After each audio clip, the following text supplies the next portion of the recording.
My name is Maika Hang, and I grew up in St. Paul, moved to St. Paul in like 1978, and I was one of the first Hmong refugee kids actually to come to the cities.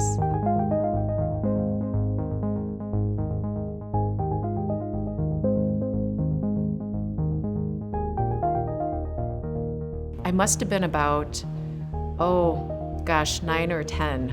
I lived at McDonough Homes, and it was public housing. We had just moved to St. Paul from Milwaukee, Wisconsin. I think the bookmobile came on Tuesdays, and my sisters and I would literally read our little books, wait all week, and then the bookmobile was entertainment for us because not only would we get on the bookmobile and get to check out new books and touch everything, there was just something very, just wonderful about being able to have a book in our hands and then talking to the librarian or volunteer or whoever it was that was staffing the bookmobile at the time. There was always some encouraging word or some social interaction, and that's where we got our kind of intellectual and socializing needs met.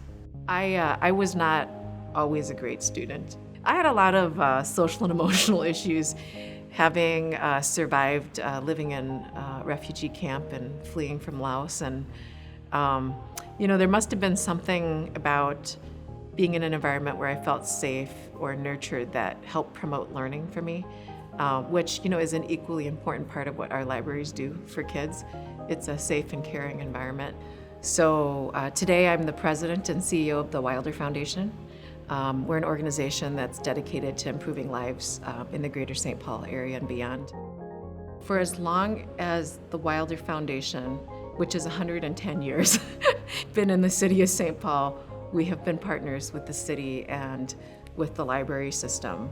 And the reason why is because we're working towards similar goals in terms of providing access and opportunity for literacy, for learning, for engagement to find work. I mean, we couldn't do our work without the public library system because it's a place where community gets built, where people can look for jobs and employment opportunities, where children can get connected to homework help, can check out books, can actually have some access to technology because that might not exist in their own homes.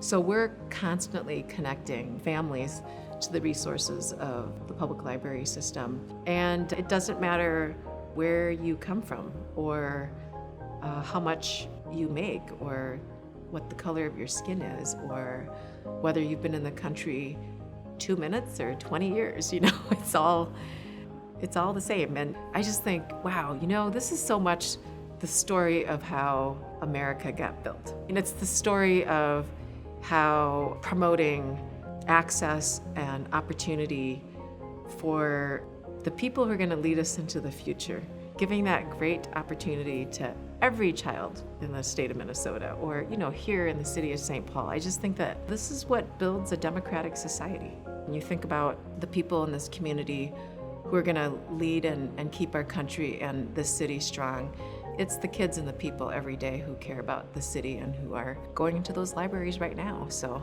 that's an investment that's worth making. There are a lot of ways that we can create serendipity. And, the public libraries is one of the ways that we can do that.